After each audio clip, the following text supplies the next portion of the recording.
Hello and welcome to the Total Soccer Show. My name is Daryl Grove and I'm joined by a man who always goes along with the plan. His name is Taylor Rockwell. How you doing? No, I don't. Oh, you ruined it. You ruined it. No yes ands for you. Well, maybe you're very similar to Lionel Messi. So that is one of the many things we have in common, yes. Before we get into today's first game, Brazil versus Costa Rica, we need to talk again about what happened yesterday.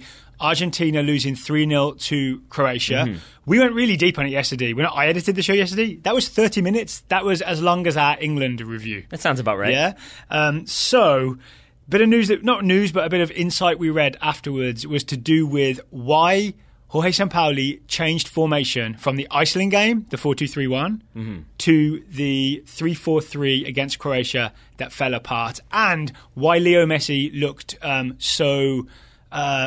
walkie hands on hips yes. in the 3-4-3. I think we now know. Yeah, I think we do too. And I think I listened back to that segment and we got to a point where I was basically like, I mean, it's either Leo Messi not doing what he's like been told or it's Jorge Sampaoli getting it absolutely wrong. And I think we kind of steered towards Leo Messi being frustrated and maybe let Sampaoli off the hook just a little bit. And it seems like that might have been a mistake. Is it things can be two things? Maybe that too. It can be both. It can be both things, yeah. right? So what I read. You're right. I'm not backing off. I think Messi had a bad game, but I also think Sampaoli made some big mistakes. So what we read is in a Jonathan Wilson article for The Guardian, to give full credit, that back early on-ish in the Sampaoli regime, there was an asado, essentially a barbecue where everyone's hanging out, and Messi and Sampaoli get to talking. And Messi basically says, hey, this 3-4-3 that you love, because Sampaoli's a big proponent of playing that, right? It doesn't really work for me. We did it briefly at Barcelona, and it didn't work because defenders end up crowding that inside right channel space where I like to operate. And that seems to be the source of the various formations that Argentina have since tried, including the 4-2-3-1 that was rolled out against Iceland, right? Yes. Well, I think produced an okay performance, but not the result. Ironically, if Messi had scored the penalty, they might have been able to stick with the 4-2-3-1. And from what I understand, going into the Croatia game is when Sampaoli said, all right, enough of us you guys trying to dictate the tactics. We're doing what I want to do. Yep.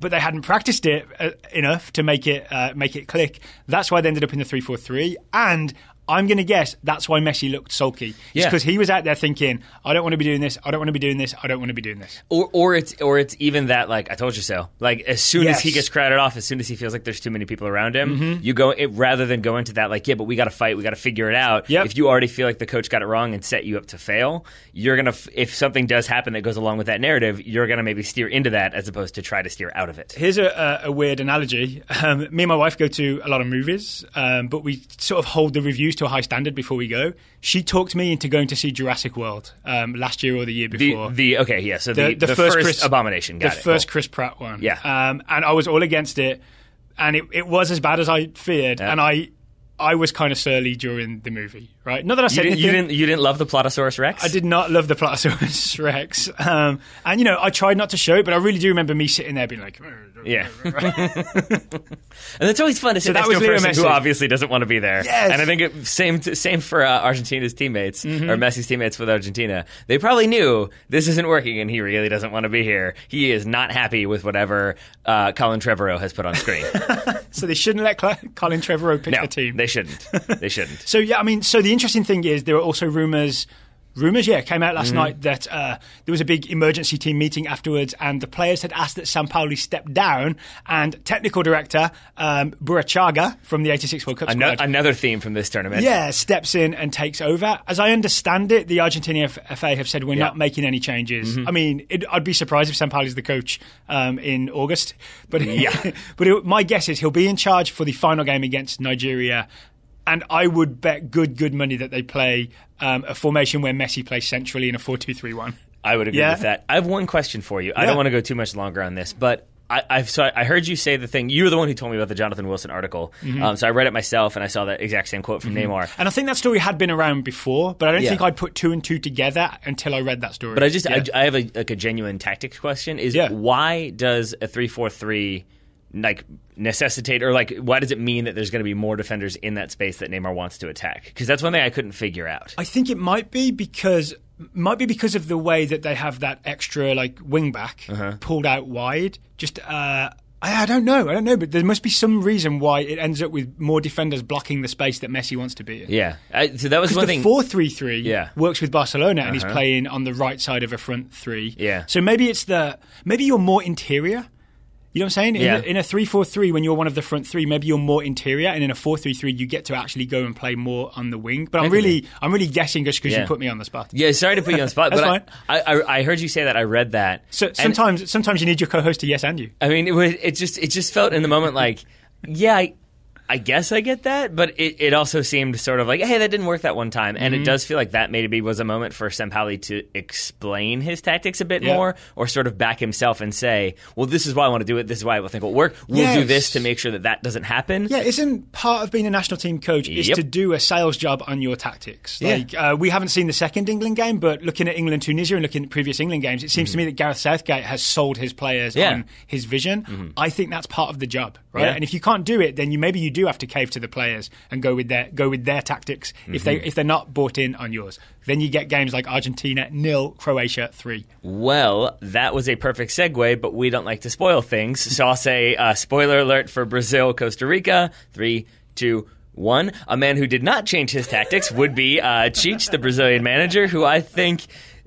This could have been, this was 5 minutes away from being a very different narrative. Yes. But it ended 2-0 to Brazil, and I think if you compare what Cheech did in this game with what Sampaoli did with Argentina against Croatia, it's a tale of two very different managers, in my opinion. That's interesting, because, I would say between the Brazil-Switzerland game, which finished 1-1, and our complaint was basically Neymar was too selfish, and this game, it was, I know that, Fagner replaced Danilo, but apart from that, it was the same team, same shape. Everything was basically as you were, with the one exception that Neymar looked a lot more unselfish. Yes. And the reporting is Cheech had a word with him. I forget the word. Sorry, I meant to look it up right before we started, but it was like Faminha maybe or something is apparently what he was being called in Brazil, which is one who doesn't pass. That's the slang. And maybe related to food, right? It's like it's basically you eat all the food. You eat all the food and don't pass it. Exactly. So he was being called that to as in you eat all the ball and don't pass it. Exactly. And so it sounds like there was a word had, and I think you could see that in moments in this game that Neymar still had that I'm going to try to beat you. I think in the first 2 minutes we got frustrated with him because he held the ball up, waited for a defender to come. I was all prepared for another selfish Neymar game. Yeah. And so if you didn't catch the show, our complaint against Switzerland was that Neymar would just dribble at people and draw people towards him, but then run into trouble. And I know he got fouled a lot, but he was kind of asking for it by doing that when he could have been a more of a team player, draw people in, then move the ball on. You don't have to be the guy that beats everybody and gets all the glory. Yeah. We saw that in this game. Well, we saw him be much more of a team player. We still saw the individuality, but that's what it's going to be when you have a player like Neymar in your squad. It was measured. It was just more measured. He didn't start rainbowing people until after they were winning, for one thing. Exactly. I think he was waiting to do that the whole game. He wanted to do that so bad. He was so frustrated when he thought he had the penalty. Penalty not given. We can talk about that in a second. Then he slams the ball, gets the yellow card. That's frustration. So I think he didn't really want to go full showboat until they were winning. And as soon as they were, he does the rainbow when they score the second goal. He does the throat gesture as if to say this game's over. He didn't seem to like Costa Rica too much. And I understand why, because they're a very frustrating team to play against. Yes. All right. So 5-4-1. Yeah. We knew that Costa Rica would bring the 5-4-1. Taylor pulled it up on the tactics cam, and you said to me it looks like a wedge, which I think is very, very accurate. Like a triangle with the point facing outwards. Exactly. Triangle has 3 points, excuse me. Yeah, but I'm still with you. I know what you mean. Because if the 5 is the base, is what I'm saying. If you imagine, say, Marcelo getting the ball at that left back spot, like the triangle, basically, the top point. I know we're talking the same thing. You know what I'm saying? Like that top point is closest to Marcelo, and then it kind of slants downwards towards the Costa Rican left back, left wing back. So it's essentially designed to funnel Brazil into the middle of the field, where Costa Rica have all those numbers. Then they can pounce. Then they can counter. If Brazil cycled it around to their right hand side, the triangle just moves and shifts accordingly so that they funnel back into the middle. One thing I dispute with you, I don't think it's designed to funnel Brazil into the middle. I think it's designed to keep Brazil on the outsides away from goal. So their only option is to go down one wing and very wide and then realise that that's a dead end and then go back up to the very top, I guess the middle and away, like almost back to your own centre-backs or Casemiro, and then down the other side and see if there's anything there. Oh, there's nothing here. It's like a series of dead ends that they just kept trying. Because and it worked. It worked. It did. And I think a big part of that was that every time that ball went near Willian on the right-hand side for Brazil, it was instant pressure. They would step to him aggressively. And I think the idea was either to dispossess or to dissuade anyone from passing to Willian. So again, you have to cycle it back around, and it slows everything down. Brazil get frustrated, and I think in those first few minutes, the first 10 or 15, you saw Neymar trying a few moves that maybe he shouldn't have tried 40 yards from goal, and you saw them trying to chip balls. Shots from distance? Yep, shots from distance, and chipped balls from 40 yards out to attackers standing on the 18. Those are never really going to go anywhere. Yeah, Costa Rican centre-backs are winning that all the time. The other thing that Brazil did try is cutbacks. I feel like they tried to get to the end line in the little space they had available and then try to cut it back in towards, say, Gabriel Jesus, or if Neymar had made his way into the box. But there were always too many Costa Rican shins in the way. Yeah. It's like a forest of shins. Exactly. Forest of shins. And I think this is where I have immense respect for Cheech and what he did in this game. Okay. Because it would have been easy, even after the draw against Switzerland, it would have been easy for him to think, this isn't working, I made some mistakes, I want to try to rejigger this and come back out. Tyson, get dressed. But then you've got everybody trying to learn a new system on the fly, and it breeds more chaos, so that if you try to change that at halftime, it's not going to work. But if you try the same kind of rhythms and mechanisms and those aren't working, then you can sort of fine-tune them almost and just say, like, instead of taking 2 steps left, take 4 steps left, as opposed to, I know you're on the left, but now you're going to be a right-sided attacker. Like, that is a bigger difference. And I think those little adjustments, he takes off Willian, he brings on Douglas Costa. At half-time. Yeah. And then mid-60th minute, thank you, he brings on Firmino. I think that was a massive change for Brazil. But I think it was all little adjustments with specific instructions to those players when they came on that made the difference in this game. Well, shall we talk about the major adjustments? Sure. Which isn't that major in terms of tactical scheme, but I think it is the adjustment that changed the game. Paulinho, part of the central midfield 3, is replaced by Roberto Firmino. I'm sure a lot of Liverpool fans are like, yeah, okay, here we go. And Firmino operated in a more forward role than Paulinho did, almost alongside Gabriel Jesus, but maybe a little bit underneath him, right? And I think that was the key to me, was just not just changing up the personnel, but changing up ever so slightly the role that Firmino operated in compared to what Paulinho operated in. Absolutely. Yeah. Because you still have Gabriel Jesus leading the line, stretching the defense, but it seemed like Firmino's stretching the defense. as such as it can be. But then I think Firmino's job... pounding his head against the edge of the wedge. That's a better way to put it. But in Firmino, I think, was told, basically, you have that back 5, you've got that midfield 4, stay between them. Yes. And he did that, and he kept finding space. And you really would see, I think I've in the past compared this sort of strategy or this sort of style of play to like magnets, where it's like if you try to force the magnets to the same side, like north-north, they bounce off each other. If they're the same pole, they repel each other. And that's what it felt like, that he just kept kind of bouncing off the defenders to make sure he always had like a 5-yard square around him at all times. And because of that, I think he was then able to make darting runs into the box when Costa Rican players weren't expecting it. But he was also able to occasionally distract those central midfielders because they saw him kind of open between the lines. They would drop off a little bit more, and suddenly they're not holding the line as much as they might have in the first half. I would also argue he offers slightly more of an aerial threat than 100%. Does Gabriel Jesus, and it's no coincidence that the first Brazilian goal in the 91st minute. So, side note, Costa Rica can say we held Brazil for 90 minutes. This game lasted 96. Marcelo basically crosses the ball like a good old-fashioned high cross, which is something Brazil were not fans of. I think you exclaimed a good old-fashioned high cross when it happened. It's the English in me. So Marcelo crosses it, and Firmino's there at the back post, right? But he started his run late because he's in that magnet spot you were talking about. So he's not just standing in there; he sort of has the run on Costa Rican defenders. Fair. Then he's able to nod it down to Gabriel Jesus, who's alongside him, which I think is really important because they got 2 strikers in the box instead of just the one, which they had for the previous 70 minutes or so. I think Gabriel Jesus is trying to control this ball himself. Oh, 100% he is. Yeah? Oh, yeah. He's trying to take a touch for himself to maybe then make some space and shoot. He takes too heavy of a touch, but Felipe Coutinho is there to save the day. Felipe Coutinho starts this move. Yep, and you spotted this entire sequence. Yeah, so from central midfield, it's Coutinho that plays the ball out wide to Marcelo. Interestingly, they then bypass Neymar with the cross. Yeah. Then Coutinho just starts a gentle, slow... Can I interject to say one thing? The other thing that I think was critical I wasn't mid-sentence or anything. Well, it's that when he receives the ball and turns, he does play wide to Marcelo, but first, he drives forward like 20 yards because there is space there. Oh, initially, yes, in a way that if he had put his foot on the ball and looked around and then played it wide, now Marcelo has to drop back 20 yards or starts 20 yards deeper. The fact that he makes that 2-second really push forward and then lays it wide, it doesn't allow Costa Rica to get into their shape as much as they probably would have liked. Because they can't slowly get set because you're adjusting at higher pace. Now I'll be quiet. So after he plays it wide, Coutinho just does a little jog, right? Almost in I'm no threat. I'll probably just hang out at the top of the area and shoot from here like I did against Switzerland. But then as the cross goes in, I think it's almost as Marcelo plays the ball, he takes off. He does it so quickly. He's on Borges, is the central midfielder, number 5. He's on his blind side, so Borges doesn't spot him. So Coutinho is sprinting into the box, unmarked, completely open, so that when Jesus takes that slightly loose touch, I'm going to assume Coutinho shouts, like, hey, Felipe's, or whatever his nickname is within the Brazil squad. Yeah. And then he pokes it between the legs of Keylor Navas. And maybe a toe poke? That's no mean feat. Yeah, no, it's not. It's definitely a toe poke. I think it's deliberate. I think he thought that's the best way. His legs are open. I'm going to take him by surprise and poke it through there. Yeah, goalkeepers don't expect that because it's unorthodox technique. And I think if he doesn't do exactly what comes natural in that moment, if he takes a touch and thinks about it, Navas is off his line and is a good enough goalkeeper, he probably blocks that or saves it or catches it, one or the other. So to just in that half second instinctually be like poke and put it through the legs, it's what you would expect of Felipe Coutinho. I think I need to revise my prediction as well. So before the tournament, my prediction was that Willian would be the secretly best attacker, secretly most effective attacker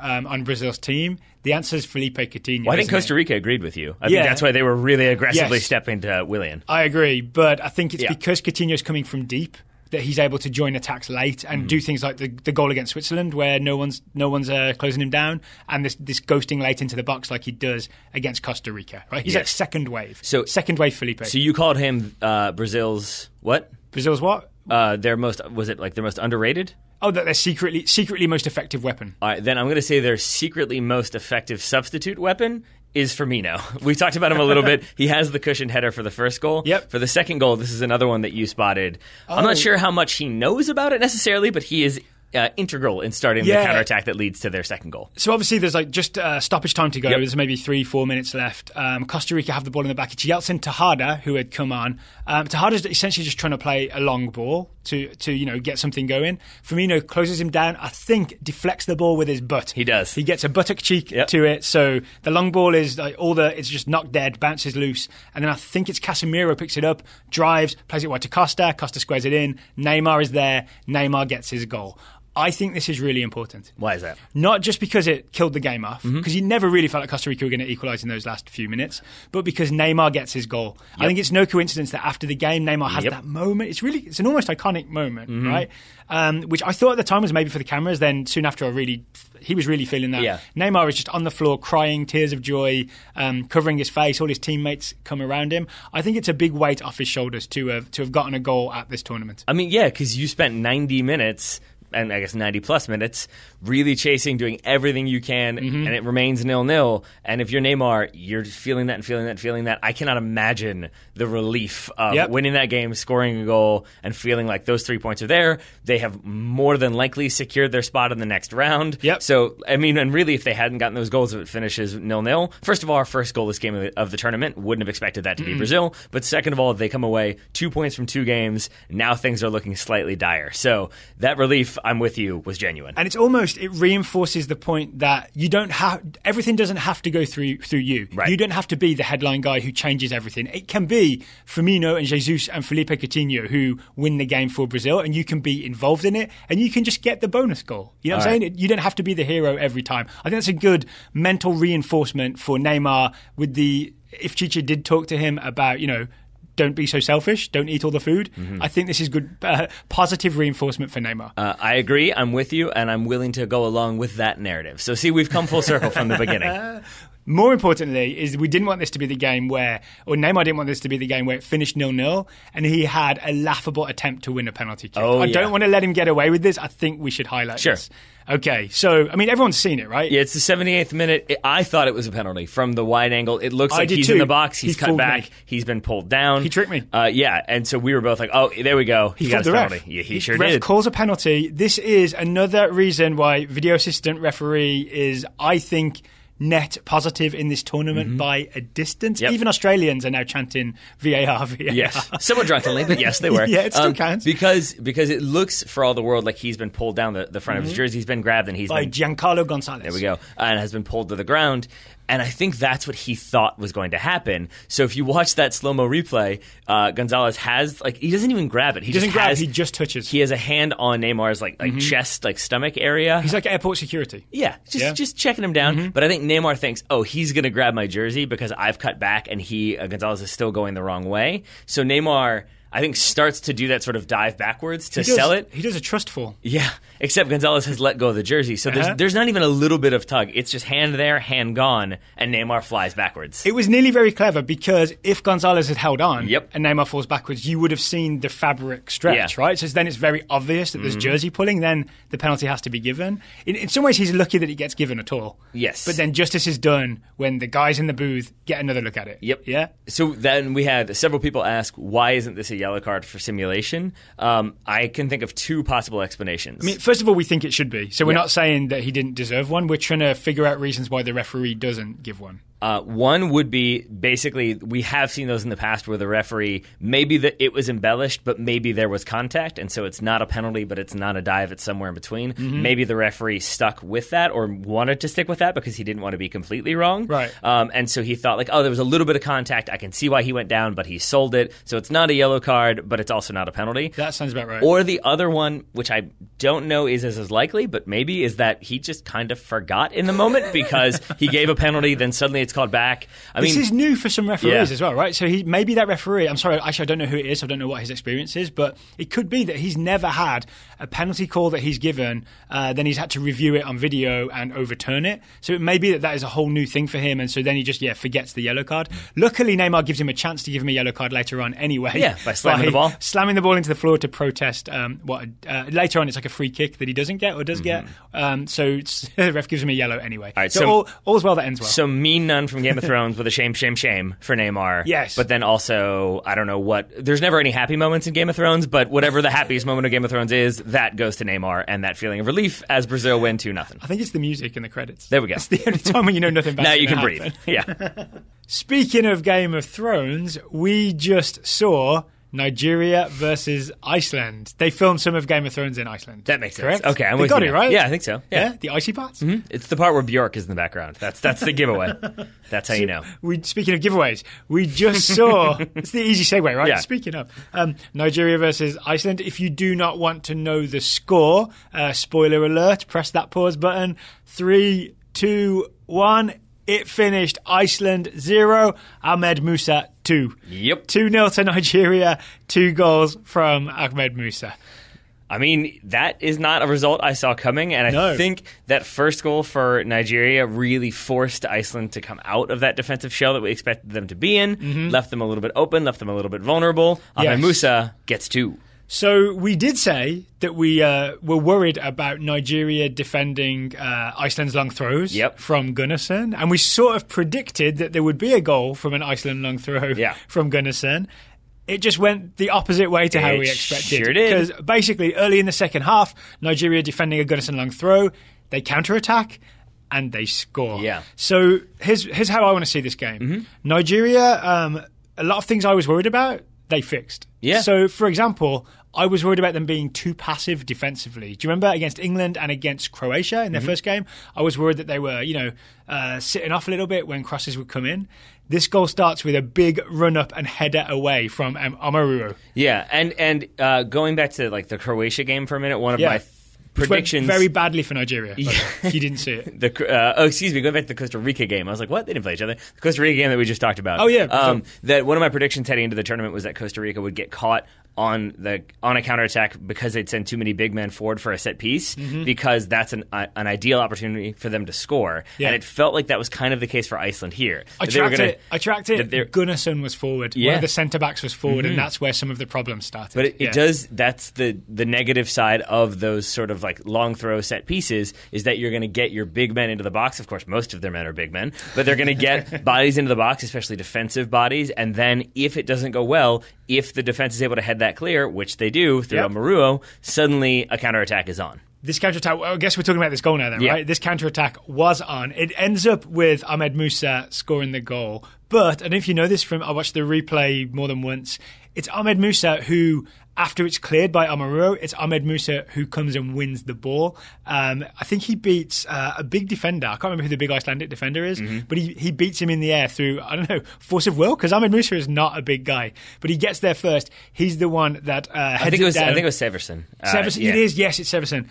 Heads the ball to Iheanacho, and then Iheanacho, I think the wise choice he makes is, because he looks up as if he's going to dribble forward, and I think he sees Moses spreading to the right, and he's like, all right, the counter is on, and he spreads it out to Victor Moses. Yeah, Victor and Moses. Away we go. Victor Moses drives down, as he did on several occasions, because one thing we haven't, I don't think, yet mentioned is that Nigeria came out in a back three. Yep, Victor Moses was wing-backing. Yep, and he was looking deadly. And Iceland, if you go to the tactical cam, very compact, gave up those channels, and Victor Moses sprints into it here, plays that ball into the box, maybe is aiming for Ahmed Musa, maybe is aiming for the back post, but either way, it ends in an Ahmed Musa goal. So Etebo, number 8, is at the back post. Yep. I think Moses may have been aiming for him and sort of underhit it, but either way, Ahmed Musa intercepts it before it gets to the back post and it's such a great touch. It lifts it back over, I believe it's Sigurdsson, and away from him, so that he's essentially created all this space in front of him so he can hit that sweet half volley. And you can see all the Icelandic defenders are still, their momentum is taking them to the back post where they thought the ball was going. Yeah. And it is worth noting, like, they did leave Sigurdsson and Severson back. So 2 of their back 4 left back, but the problem is that's 2, and one of them was further ahead. So when Severson is beaten, now suddenly it's a scenario in which Sigurdsson is trying to track 3 different runs at once, and so he's always backpedaling. And if you watch, he sort of is like showing left, showing right, showing left, and he kind of can't get his footing right. He does have help from the left back, whose name I've forgotten, who comes over to Magnusson, maybe, is helping as well. But Iceland are very much on the counter, under threat, panicking. Yes. And there is, as Musa runs away to celebrate, he does make knee to the back of the head contact with Sigurdsson, so there is that blood, but very it's definitely unintentional. Yeah, of course. Worth noting the role that Musa plays, because I think this comes into the second goal quite a lot. Okay, you mean in terms of what Nigeria were trying to do, not in terms of the goal? Because I was going to say, I'm pretty sure the role he plays is goal scorer. But it all comes together. As you said, Nigeria in a back 3. Yep. I didn't know that they had this prepared. I went back and looked through some of their older games. They did it once in one friendly in the build-up to the World Cup. So this was in the pocket somewhere. Yeah. Right? Raw had this, the coach Raw had tried this out at least once going into this.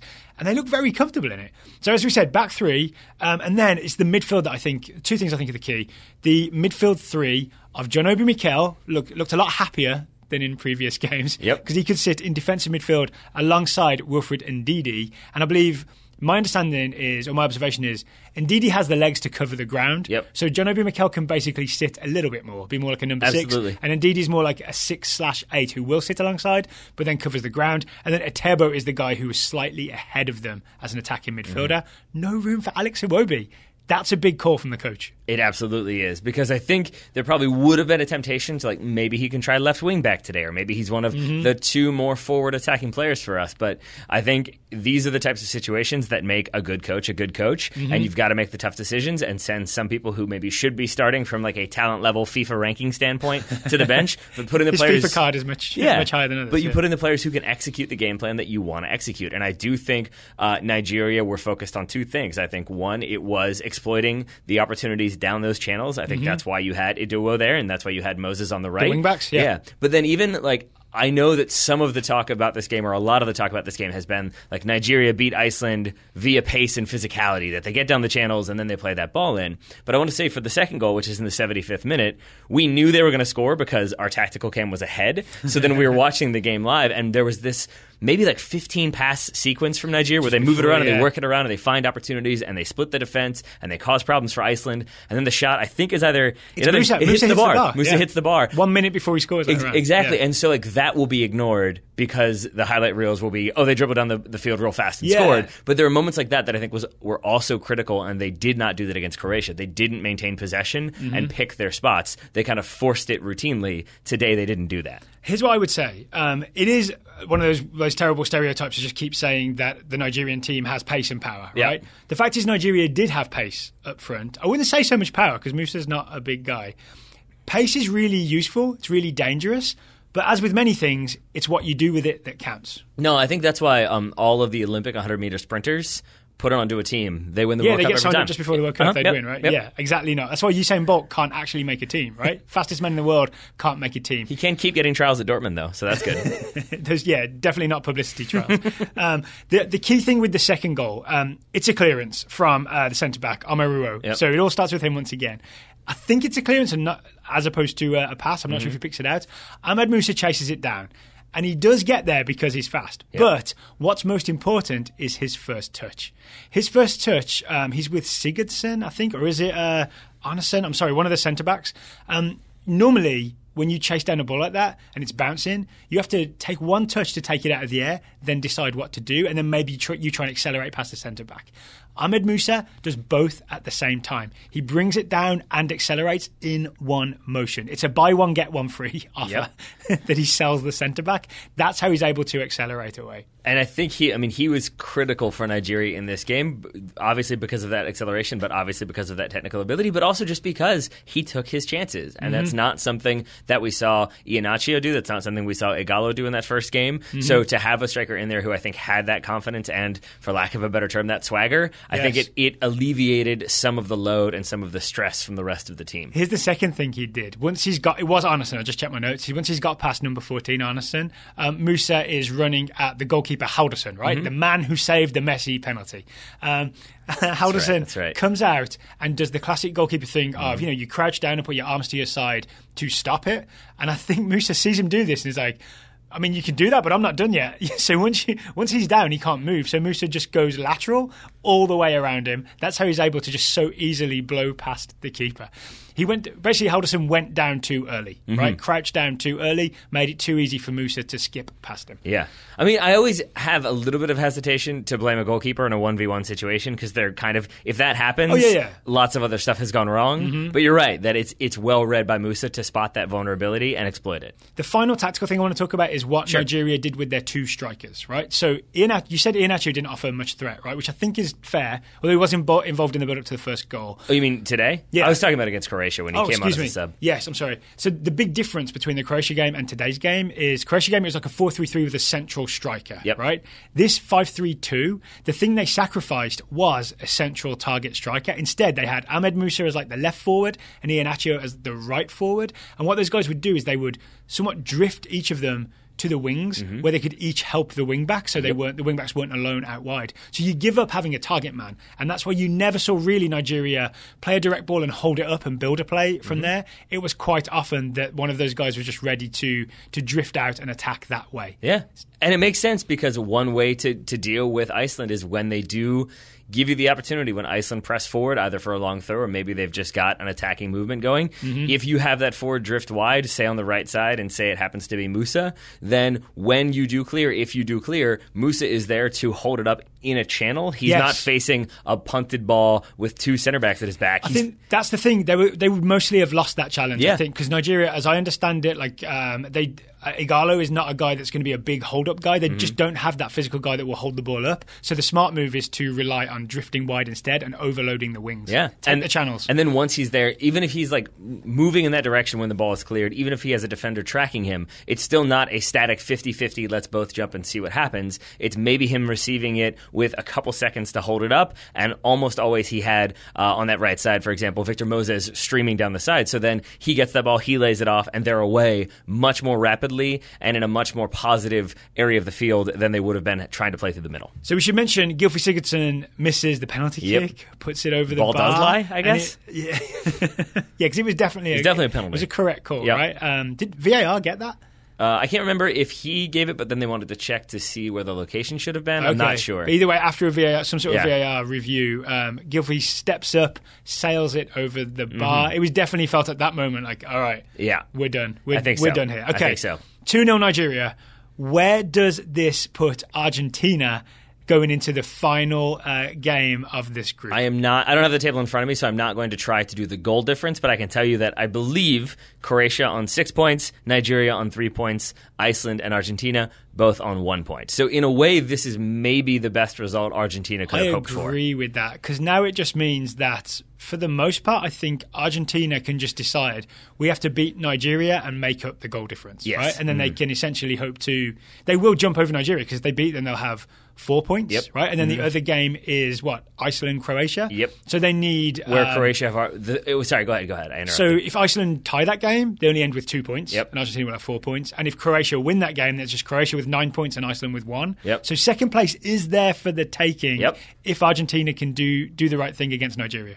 So we'll see what Iceland do against I'm assuming, weakened Croatia team. I don't think they'll play all of their first team regulars, so that will still be an interesting battle as Iceland kind of have to come out of their shape to try to get those 3 points. Argentina, I expect, will not just go for the win, but maybe try to make up goal difference just in case. So I'm assuming we'll see an attacking Argentina side, although the way this tournament has gone, they're going to come out on like an 8-1-1. So I think it's going to... We'll preview it when it gets closer, but I'm sort of glad with the way today's games have gone, because it means that the drama of Argentina is going to extend into that final match day, right? With a real possibility of making it. It's really interesting. Does Sampaoli pick the team? Does he just sit on the bench and not say anything and let Messi decide what to do? There's a real drama, and the story is still to unfold with the rest of Argentina's tournament. Same for Nigeria, of course. Indeed. Well, still to unfold today is Serbia v Switzerland. It'll be interesting to see how we fit Argentina and Messi into that conversation as well.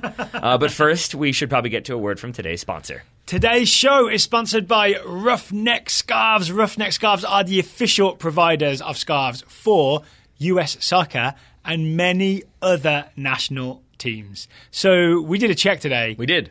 Every team at the World Cup, you can buy one of their scarves representing the nation on RUFFNECKSCARVES.com. That you can, my friend. So any of the 32, we're more than halfway through the group stage at this point. So if maybe one of these teams has struck your fancy, you can find them at Roughneck Scarves. And based on today's results that we've talked about and previous results, I think people might be feeling a Nigeria scarf right now. It doesn't come in the New Jersey design. Sadly, no. Sadly, no, but it's got that nice green colour. Who else would you buy, Taylor? What are the national team scarf would you get from Roughneck Scarves? I apologize because I never remember people's Twitter handles, but we had the one gentleman who I think his either girlfriend or wife bought him a Senegal scarf. I think I'd go Senegal. I think they were pretty fun to watch. All right. Any non-African teams? Let's go with, maybe I could be a bandwagoner because I've been predicting Brazil would win since a while back. Maybe go Brazil and then just be one of those people who's like, well, I said it before everybody else did. How many times even though I definitely did not. How many times would I have to ask you this question until you said the correct answer, which is England?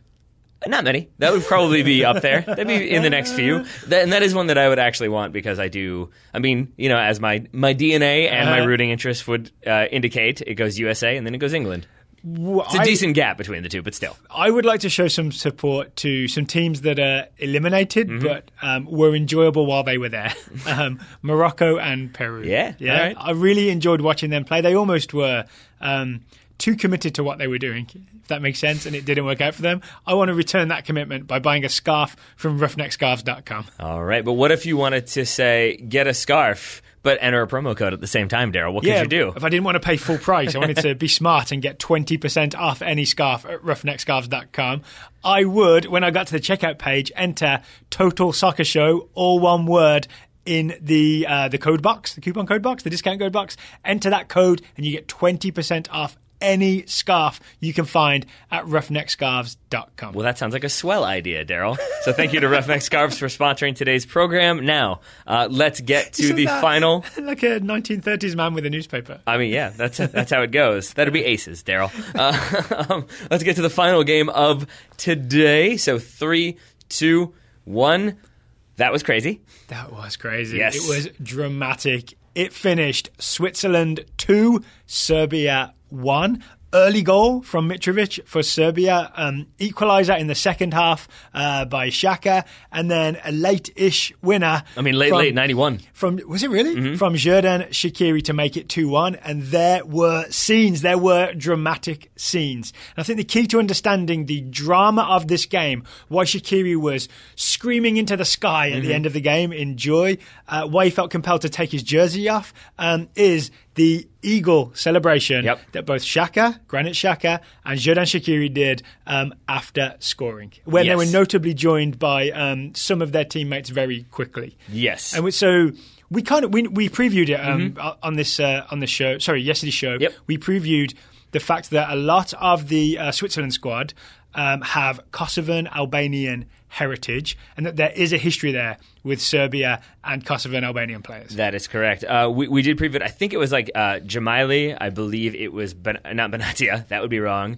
Valan Barami. That was the one I was trying to think of. And then Xhaka and Shaqiri as well. I think there's a few other ones. But yes, a decent number of the squad. And those would be the ones who you saw most emphatically celebrating with Shaqiri's winner. So the eagle. Yeah. The eagle they were doing, they sort of flap their hands together like a bird. That is basically the Albanian flag. The Albanian flag is a red background, black symbol of a bird, black eagle on there, like double-headed eagle, something like that. Yep. Yeah, and to give you, there's a geopolitical history to this. I'm not sure I will get it right. I'm going to hand it over to Taylor. Just go ahead and break down the entire Balkan history in like 30 seconds or so. You got that? It's essentially, so part of it is, it's, as you said, a reference to the Albanian flag. Granit Xhaka, for example, he is born in Switzerland to Albanian parents, or parents with Albanian lineage, so he could have represented Albania, so that's part of it. Albania have historically poor relations with Serbia, but then there's also an element of Kosovar relations as well.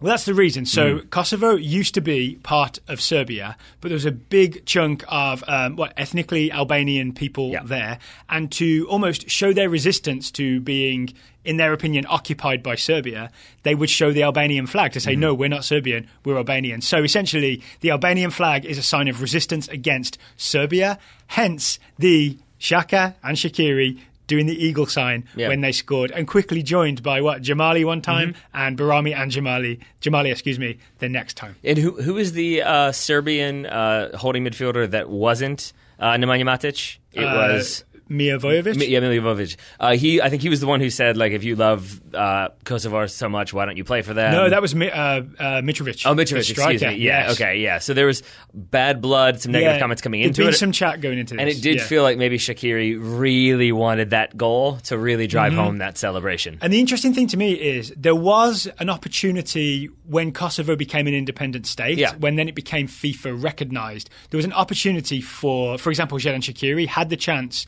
to abandon his Swiss national teamness and go and play for the newly formed Kosovo national team. Right? It was like a one-time opportunity that FIFA offered, and Shaqiri stuck with Switzerland.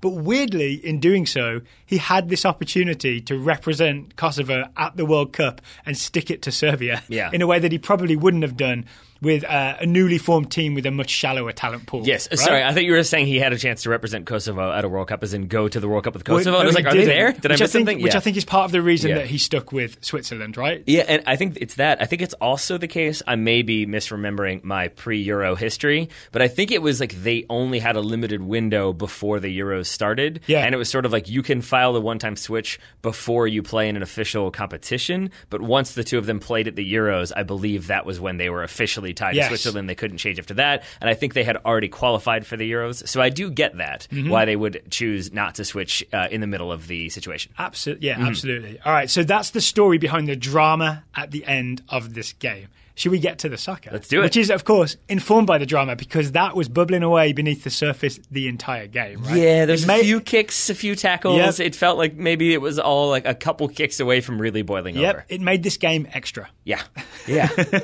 Should we start with Serbia's goal? Sure. Serbia's goal scored by Aleksandar Mitrovic with a wonderful leap and header in the 7th minute. And it comes from the yo-yo press is I think what we're temporarily calling it, but it's Switzerland regained possession. It's Matic. Matic steps to Zuba and is it Zuba? Stuba. Sorry, Zuba's the Russian striker. Matic steps to Stuba as he's trying to come out and does a classic sort of Matic, I'm in your way and I'm taking this ball block. Plays it out wide to Dusan Tadic of Southampton fame / infamy, depending on which game you're watching. Yeah, checks out. He has his moments. Yep. He has his other moments. He absolutely sells Ricardo Rodriguez. You had it. Robert Rodriguez is the director, right? Yep. He sells Ricardo Rodriguez a bill of goods with his first cross. Rodriguez buys it. Tadic cuts back, crosses in, left-footed, finds Mitrovic. Yes, and Mitrovic is theoretically being marked by Cher, but that does not work so well. Yeah. Theoretically, because he's able to get a little bit of distance and win that power header and put it in the back of the net. And I will say, Switzerland learn from their mistakes. Later on, you see him marked by that's what I'm saying. sometimes 3 people. Yeah, I mean, and marked is a term, because I will say, I'll jump ahead a little bit to the 66th minute after Xhaka has equalized. We'll talk about that in a second. It definitely should have been a penalty. I don't really know why it wasn't. Again, I'm assuming then it's that situation where the official said, yeah, I saw it, so it doesn't go to VAR, but it absolutely should have, because it's Mitrovic held by both Cher and Lichtsteiner. Neither one even looking at the ball. They're both just holding him back in different positions, and I think it ends up being a foul against Mitrovic, and I think it's just because in trying to get loose, he raises his elbows. You shouldn't Houdini it, right? Yeah, and he shouldn't work his way free. And it's like, I don't know, it's like if like I pulled a gun on you and then you stabbed me and then you got in trouble because you stabbed, it was sort of like, that doesn't seem like the right way to punish things. Is there a weird thing here where apart from the Mario please don't stab me. Is there apart from the Mario Mandzukic penalty given against Nigeria, correct? In the first round of games, holding and dragging down in the penalty area seems to be let go. Like Harry Kane didn't get at least one that he maybe deserved against Tunisia when he was wrestled to the ground. And I'm not just saying that as an England fan, because I feel the same for Mitrovic. I would say as evidence, they gave Dr. Joe 2 bites at the apple to explain why that wasn't a penalty, and he kind of ended up saying it should have been, and I'm not sure why they didn't call it, except that maybe the referee was embarrassed. Which is not how VAR works. No, but it's telling the fact that Dr. Joe, who usually does a good job of, like, to be harsh is to say, like, toe the referee line and sort of say, like, no, this is why it was a good call. I feel like you hear him say that regularly. Yep. To hear him sort of flail around a little bit and end on, like, I mean, he probably should have called that one. I think it informs, or it indicates that it should have been given and wasn't. He's a bit of a luck of the draw, isn't he, Dr. Joe? Sometimes he's got some knowledge to put out, and sometimes I think he's just talking to get away with it. I feel like we're inviting some angry tweets from faux Dr. Joe. So let's just move on quickly to Xhaka's equalizer, shall we? #Cutty, #Sark. Okay, so the equalizer from Granit Xhaka, who starts the move. He does. The move that he scores on. It's a recurring theme with Granit Xhaka in this game. He starts with a very nice, sharp pass from deep out wide to the advancing Rodriguez. And I want to stop here just to say, I apologise to Granit Xhaka. I've been rough on him over the years, right? I think he sometimes is trying passes that aren't on. Sometimes he's a little too lungy and aggressive in his tackles. This was primo Granit Xhaka today. He saved up his best for this game against Serbia, I'm pretty sure. Yeah. I mean, and eventually the ball makes its way to Xherdan Shaqiri. He has a blast himself. It's a hammer. It's a Shaqiri hammer. Yeah, I have a feeling that Kolarov will be feeling that one. Kolarov blocks it with his rib/kidneys. I think it was, blocked with the kidneys. That's going to hurt. Yeah. But it spills to the top of the box, about 5 yards outside the 18. The word is spins. Yes, spins, because it is definitely in full rotation. As Xhaka approaches this, it looks like a planet spinning, but with the video sped up. Right, that ball is just it's sitting still, spinning in circles. Yep. Up steps Xhaka. Up sprints Xhaka, because this is, I want to say with both of these goals, it's Granit Xhaka starting the move and then somewhat being involved in the second one, certainly being involved in the first one, where he sprints decently the length of the field to crack that one from about 25 yards out, put it in the back corner. So the one interesting part here to me is not just the quality of the strike, obviously. Branislav Ivanovic, Serbian defender. Stay on your feet. He steps out to it. He's in the way. He goes full pass down. He goes down in an attempt to slide block in front of the shot. If he just stood up, this thing would have hit him in the knees. Yep, it would have. And he had maybe the belly at worst. And maybe you saw what happened to Kolorov's kidneys. That could be. He was protecting his kidneys. That could be. He had his arms behind his back, so he was doing the I'm not conceding a handball. But I think he just thinks, I can make a play on this and maybe snuff it out here, because maybe there's a fear of if it goes off me, it could be an own goal or it could be turned out for a corner. So he tries to really, I think, go for that block. But because he leaves his feet, I think number one, screens Stojkovic, the goalkeeper. But number two, I think it makes it harder to see when the shot comes because suddenly there's flailing limbs all about. There's all bits of Ivanovic in front of the ball. But then, of course, also it makes it sound like he exploded from the shot. That was Kolarov. But it makes it seem like he's basically, once he's in the air, he can't really control himself that much anymore, and he can't really obviously keep track of the ball. So he just has to do his best while he's midair. So he's never going to be able to make as strong of a play on the ball. He passed-downed it. Yep. Passed-down against Senegal. I can't believe that given your extreme love of Pazdan, I can't believe that you've turned that into somewhat of a negative. Hey, I'm just trying to make Pazdan happen one way or another. All right. The misery wasn't over. The point. I get the prediction point every time you say it. I'm just saying that. The misery 400 now. wasn't over for Branislav Ivanovic because I would say in some ways he is to blame for Switzerland's winner. Here's why. It's 1-1, right? Yep. After Serbia had beaten Costa Rica in their opening game, a draw against Switzerland isn't terrible. Puts them on 4 points with a game to go. Yep. Game against Brazil, but still a game to go. And Switzerland then only have 2 points, right? So in some ways, Serbia are coming out ahead. So in the 91st minute... And you're also, at that point, you're essentially forcing Switzerland to go and have to get a result against Costa Rica. They have to get that win because otherwise they would only have 2 points. And they could get 5-4-1. Yeah, exactly. So I think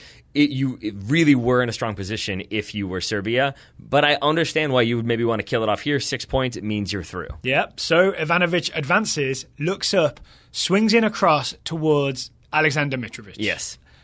I get it. I get why you would do that, but he's being marked tightly by Cher.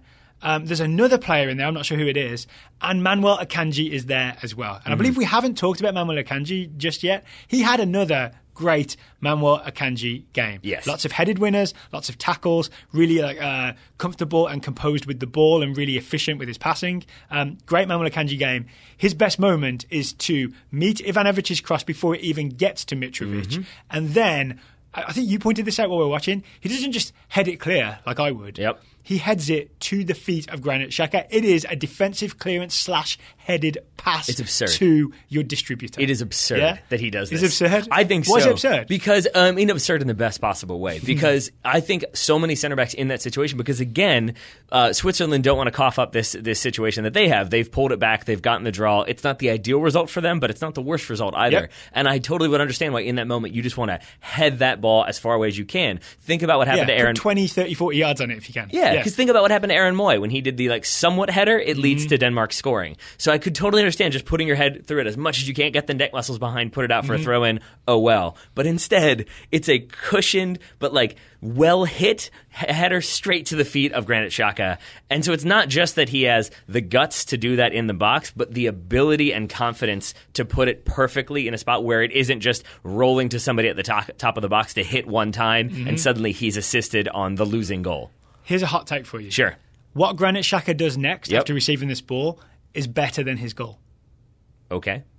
I don't agree, but sure, let's say why. Because he receives the ball at the top of his own box. It's the 91st minute. He's got people closing in on him. I think Kolarov is closing in on him. Yeah. It would be very easy to just, clear this, or maybe just play a safe pass, maybe out to the wing, something like that.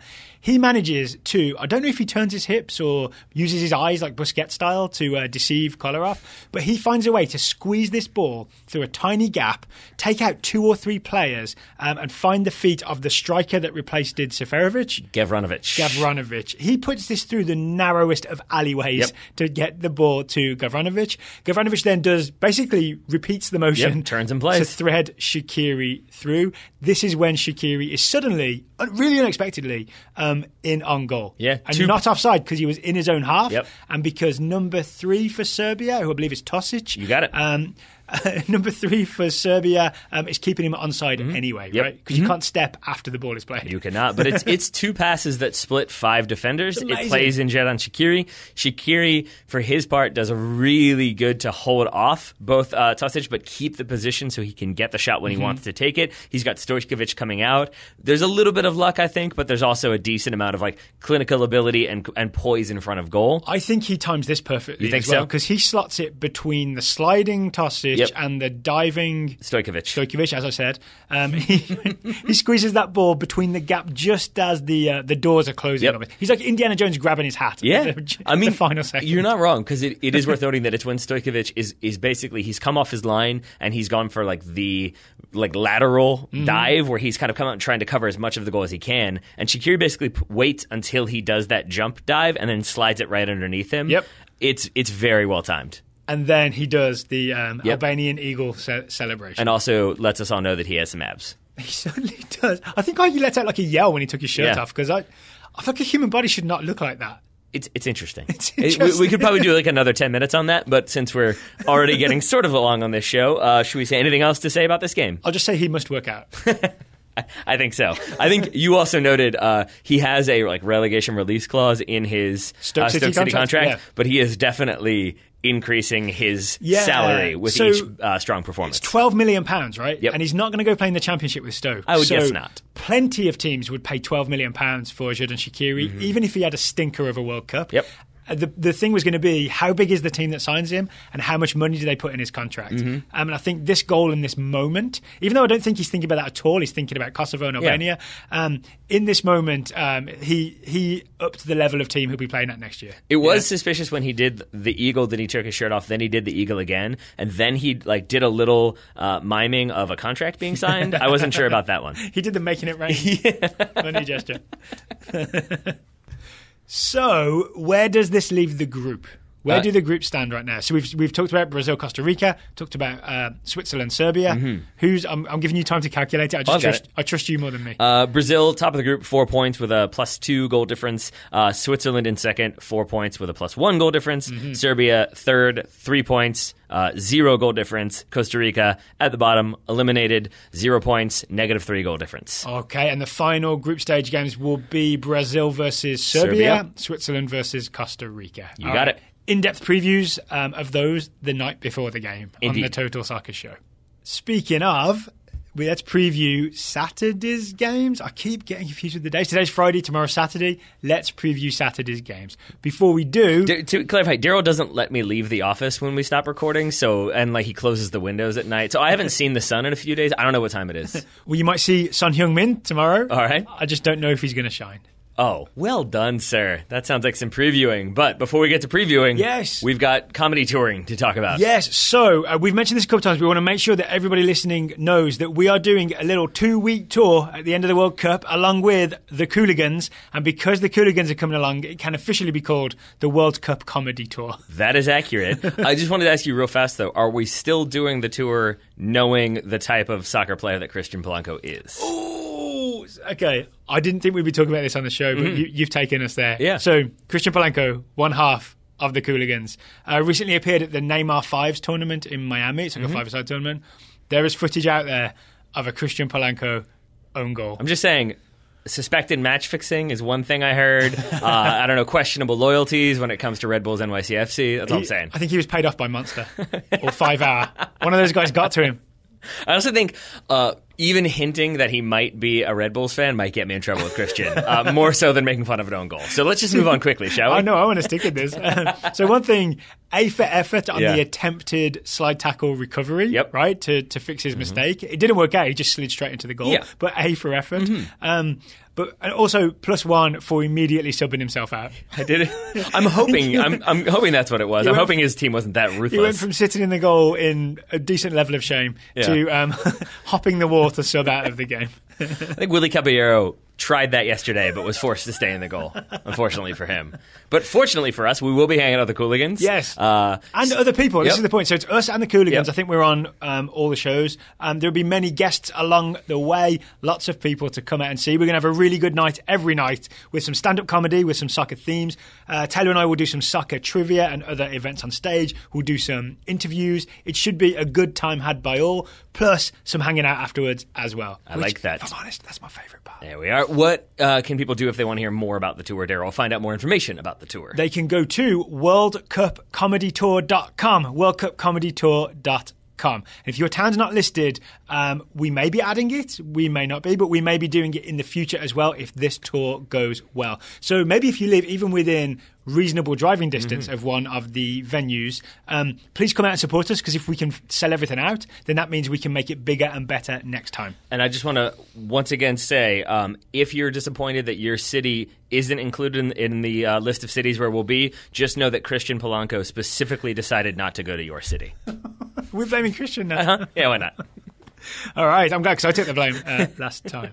All right, do you want to preview Saturday's games with me? Sure. Now that I'm done making myself laugh. Yes, tomorrow morning, 8 a.m. on Big Fox, Homer Simpson Fox. Let's not go down that route again. It's Belgium v. Tunisia. American Dad Fox. Yeah, that's still a show. Belgium v. Tunisia, 8 a.m. Okay, let's get into it. The big news is that Belgium centre-backs are still injured. Shocker. Vincent Kompany's groin and Thomas Vermeulen's hamstring have not recovered, at least according to the BBC at time of recording, which means we think we'll get a back three. The back three we got against Panama, Vertonghen, Boyata, and Alderweireld will be in there. Belgium won their first game against Panama, right? They had a frustrating first half, but then they broke it open. Lukaku scored twice at least. It's been a while since we saw it, right? Dries Mertens with that beautiful, very straight volley. I will be interested to see if Belgium can keep on rolling against Tunisia. Yes, it seems like a big part of Belgium getting rolling was Eden Hazard yelling at Romelu Lukaku at halftime. We didn't know about this. We read this today. Yeah. Yes. By we, I mean you, and then you told me. There we go. Yes, essentially Hazard got frustrated with Lukaku. He said he was basically by himself, that they were playing a man down because he was trying to stretch the field too much. Once Lukaku dropped in to help trigger attacks, specifically dropping in and then playing it wide so they could get more crosses, I think that's when Belgium started to get opportunities. So that'd be a thing to look for. Does Romelu Lukaku just kind of stand with the Tunisian centre-backs, or does he come deeper and show for the ball, which I think is what Hazard's talking about, right? Yeah, exactly. So when the Belgian defence is trying to move it through, they want Lukaku to come and show. One thing concerns me is the fact that Eden Hazard had to suggest this and not coach Roberto Martinez. Yeah, I mean, by the same token, that's not that surprising, given some of the stuff we've heard about Roberto Martinez, that maybe he just let the team figure some stuff out by themselves. Maybe Eden Hazard, as the captain, felt like it was incumbent upon him to speak to Lukaku. Yeah. I mean, that said, Lukaku and Martinez do have the relationship going back to Everton. Yes. So you would think he would have been confident enough, but maybe he just liked to have tiny Eden Hazard do some yelling. Tiny Eden. In Lukaku's favour and in Belgium's favour. I also have no idea how tall Eden Hazard is, by the way. Shorter than Romelu. In Belgium's favour is Tunisia's marking system at set pieces, which is just basically chaos theory. We saw this against England. They half man mark, half zone, and then what they make sure they do is either they wrestle your star striker to the ground or they just let him walk around wherever he likes. Unfortunately for you, Daryl, you've mentioned chaos theory, which immediately makes me have to reference Jurassic Park. So I'm going to say... I already did once at the top of the show. Tunisia, there we go. Tunisia, but the good Jurassic Park. Tunisia are focused on doing the line of four and then the line of three. That was how they defended against England. So they had three-man marking. Three marking. Which is three marking, even if there were like five players to mark, which is a bizarre system. It's a unique system. It's a bizarre system. And I would say that maybe Tunisia were so obsessed with whether or not they could use that system, they didn't stop to think if they should. Thank you, Ian Malcolm. Thank you. So I will be curious to see if they continue to employ that, especially because the way they made up for some of the deficiencies in that system was by tackling Harry Kane. I have to believe the center official will be keeping a keen eye on the way Tunisia defends set pieces, and if they get a little bit too grabby, I bet there'll be a whistle. Too grabby. Okay, at 11 a.m. On Fox, it is Germany versus Sweden. Yes. We will see Mats Hummels not being seen because he has a neck injury. He will be out. Niklas Süle will start in his place. Can I just question this? Yes. Isn't Mats Hummels the one guy that had some complaints about the team's approach after the 1-0 defeat to Mexico? Mats Hummels was the guy that says, I've been saying this in the locker room, if we attack too much, we leave the defence exposed, and that's why we conceded the goal. Yes. So I think I believe this neck injury is real, but there's like 10-15% of me that thinks this is Jogi Löw saying, you have a neck injury now. You're not playing the next game. Jogi Löw is a tactician, so he snuck into his room at night, put a bunch of uncomfortable objects underneath the mattress so that Mats Hummels woke up with a sore neck, couldn't play anymore. Such is the vengeance of Yogi. Put the AC directly onto his neck, give him a sore neck. So I don't really believe that, but I kind of think it's an interesting coincidence that Mats Hummels suddenly isn't starting the next game. So it was really good that Germany had that 2 Bayern Munich centre-back system, right? Jerome Boateng partnering his club partner, Mats Hummels. Obviously, it's a real shame for them that when Mats Hummels is out, they can just bring in another Bayern Munich centre-back in Niklas Süle. Oh, Bayern Munich B must be a fun competition. Yes, Niklas Süle, as we said, expected to start. The other one that the BBC said might be in there is Marco Reus. Yeah, that seemed just like some idle speculation, though. So we'll see if that's true or not. Because I think here's the way to think about Germany. They're not panicking. There are some quotes out there from Jogi Löw. I won't read you the full quote, but he basically says, we don't need to doubt ourselves, right? I had confidence in the players before. We've been rolling along for 3 or 4 years. There's no reason to question what we do after just one poor match. Also, if you look at the history of Jogi Löw, he does not make massive change every player type changes, right? So I would expect just some little tweaks to the Germany team. Obviously, Mats Hummels through injury. Maybe he switches out Khedira for Gundogan in central midfield.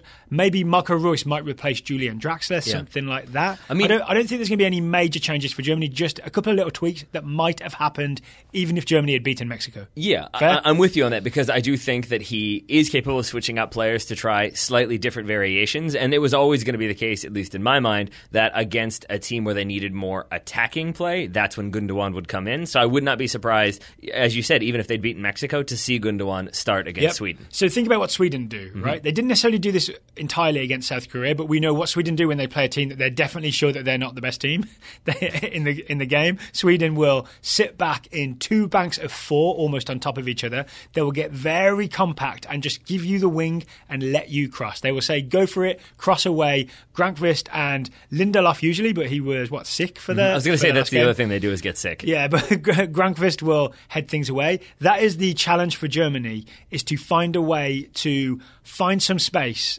behind Sweden's backline. I think the key to watch in this game is Timo Werner.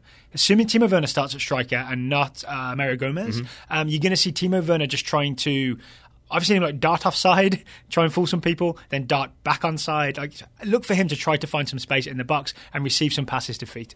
It will be curious, because I don't imagine Sweden will have a lot of space behind their backline, especially since Granqvist is 33 years old. Even though he was all over the place against Korea, I don't think he'll be that aggressively far forward. That's what I'm saying. It's a very different game for Sweden. So we'll see how Timo Werner responds. You mentioned Lindelof. It is expected that he will start. Worth back. noting that his replacement is now also sick. 3 Swedish players, I believe, have the flu or flu-like symptoms, none of whom I think were believed to be starters. The other one that's worth noting, Isaac Kiese-Thielen, who came on as a substitute. He's the big, tall striker who's going to win challenges in the air. He might be who they put on if they're chasing a goal or trying to get physical up top. He is also carrying an injury. We'll see if he is involved tomorrow. So Victor Lindelof, is he patient zero in this illness that's spreading around the Sweden camp? No, that's Christian Polanco too.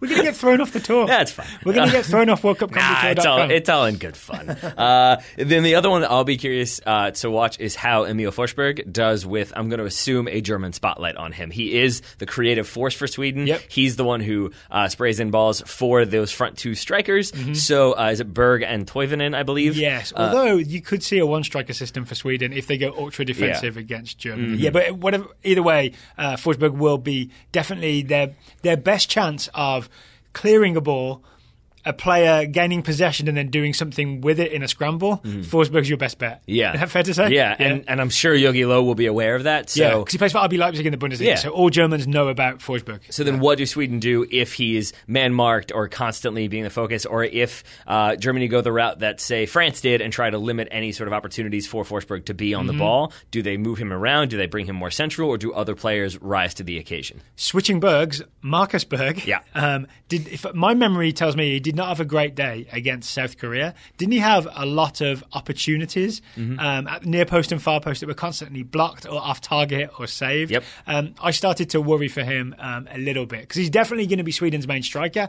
I was all up for him stepping out of Zlatan's shadow. He just could not hit the back of the net. Match day 10, the Berg redemption. That's what I'm calling it right now. All right, 2 p.m. Eastern on Fox. It's South Korea versus Mexico. Mexico's second game. Can we start with Mexico in this one? Sure. Because they're coming off the back of that gigantic win against Germany. And I really feel like talking to Mexico fans and reading, Mexican coverage, or in English language Mexican coverage from guys like Tom Marshall and Cesar Hernandez. It was all about the Germany game, and no one's really thought ahead to South Korea. And I wonder if Juan Carlos Osorio's planning follows a similar pattern, right? He had the exactly perfect plan to find the small weaknesses that Germany had and exploit it. He spent, by his own admission, 7 months planning for that Germany game. I don't know. And 2 days for South Korea? That's my question. Is this a Bruce Arena Trinidad situation? I would guess not, because it's Juan Carlos Osorio. I guarantee not. It is also a conundrum because South Korea changed their manager. They've experimented a lot with different formations. I would expect them to change their formation. So it's basically, it would be, in my opinion, a fool's errand to try to predict the starting 11s and formations for each of these teams. Because I think you might see some changes from Mexico. The reporting seems to indicate that they'll start the same 11. That's not really Juan Carlos Osorio's style. Yeah, that suggests the BBC haven't really watched much Juan Carlos Osorio. To clarify, we are reading more than just the BBC. Yeah, but they're one of the best for the quick hits of who's injured and who's not, right? Exactly. Yeah, so I would... I'm looking forward to seeing who starts where tomorrow, because I think that will give you a good indicator, number one, of how Juan Carlos Osorio has prepped for the dangerous players for Korea, specifically Son Heung-min, the aforementioned. And I'll be interested to see how Korea is set up, because I want to know if they're going to maybe try to take the game to Mexico. Their president, I think it is, or prime minister, forgive me, will be in attendance. So maybe they're a little bit more up for it than they were against Sweden. Can the president play centre forward? I do not think so, but it might not be the worst option. So that's one of the questions with South Korea. Against Sweden, they somewhat bravely went with a 4-3-3 type formation, right? And their normal strikers, Son Heung-min, the Spurs player that we all really know about, and Hwang Hee-chan is the RB, not Leipzig, Salzburg striker, pretty quick. Between them, they put the big man himself, what's his name? Kim Shin-wook, affectionately known as the Wookiee. Yep. He didn't do a lot. Chewbacca, yeah. Chewbacca, excuse me. So he's 6'6", did not do a lot against Sweden. So my question is, do they give him another go, or are they thinking this is not an approach that we need to take? My guess is that they change it up. I don't think they'll go with him. Again, having just said that this is a fool's errand to try to predict who plays and where. I've baited you into it. I don't think it works particularly well for them, and I think... I've 11 baited you. I appreciate that. I think if Mexico had, say, played Rafa Marquez as a center back against Germany, because maybe he's not quite as mobile, not quite as physically strong when it comes to dealing with a giant aerial threat, maybe they would have gone with that. I don't think Rafa Marquez starts, although that then means I don't get the prediction point. But if that's the case... If we're not doing points for predictions, right? This is just a weird contest you're having with yourself. Yeah, that I'm winning. So I don't think they will go with him because he just doesn't offer you as many...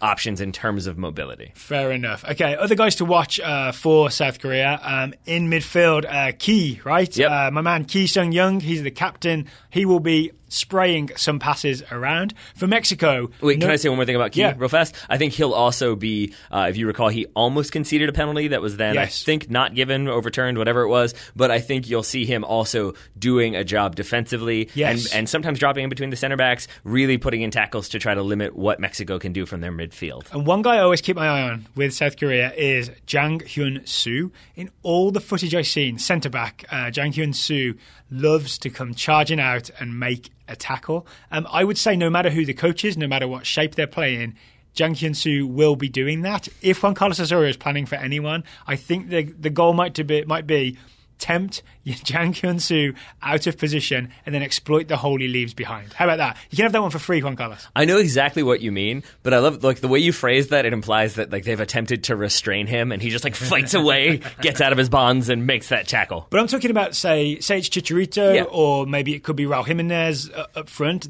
Maybe one plan you could see is they would have that person just drift deeper and deeper, but just close enough that Jang is tempted to come and challenge. Yeah. But then a quick flick onto someone running past him, so then Jang is taken out. Yeah. Yes. And one more thing on from a Korean standpoint, I did see one of their players say that they'd been studying a lot of tape. They'd been watching Mexico, and they'd identified Javier Hernandez as the major focal point, the major danger threat in terms of goals. Number one, yeah, he is. But also number two, you should just asked us. There is that Chucky Lozano fellow who's pretty fast and can score some goals of his own. Is. Right. So if you didn't spot him last time, look out for Chucky Lozano dribbling in with his right foot from the left. He is all kinds of dangerous and people have been noticing. Oh, yeah. Specifically, people at Barcelona. His father confirmed that there was interest from Barcelona. I don't know how far that goes, but I don't know if I would love that move either, because it feels like he maybe wouldn't necessarily be in the starting 11 if he moved to Barcelona. Yep. So maybe another season in the Eredivisie, maybe elsewhere, but like I think he needs that intermediate club to really establish himself further. I think you're right. I think that's true. And yet, I imagine that my opinion doesn't really matter to him.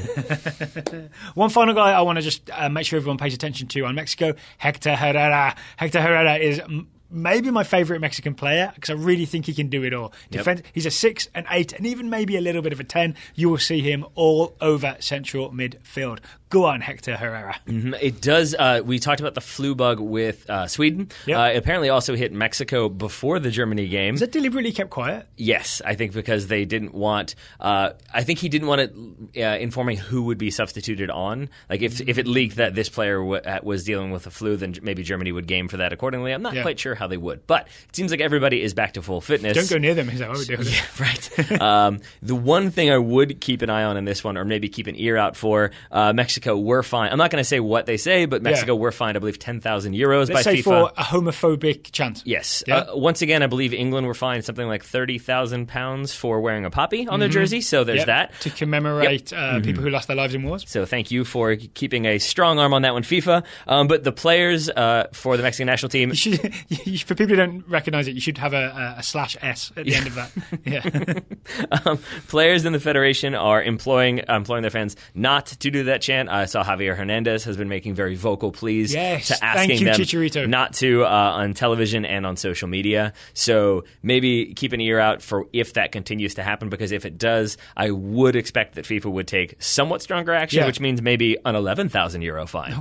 Well, let's hope with Mexico riding high after the Germany win that the team asking fans not to do it, that message hits home. Yes, because I know I'm going to go back to it one more time just to say that like I know that there are people out there who say it's cultural, it's a tradition, they don't mean it in that way, and the reality is it's one of those situations where even if you don't mean it that way, lots of other people take it that way, and it personally offends people and it personally hurts people. So I would say it's not really worth it. The rule is, don't offend people if you can avoid it. Yeah, don't I think offend people if you can avoid it. I would say so. All right. So there's your games. Belgium v Tunisia, Germany v Sweden, South Korea versus Mexico. And once again, I'm sure the tens of thousands of Mexico fans will also be equally inclined to listen to us, just like Barcelona.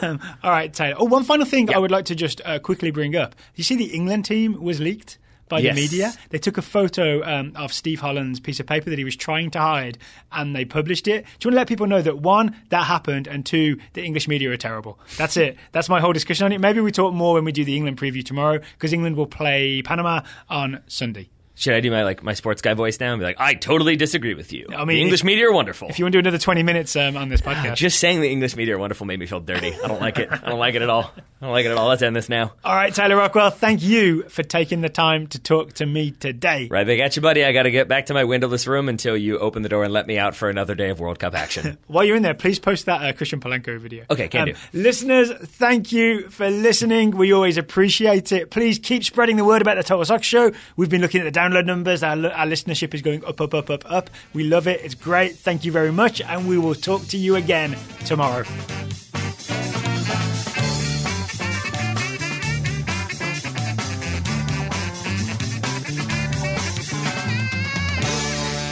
You gotta slice it.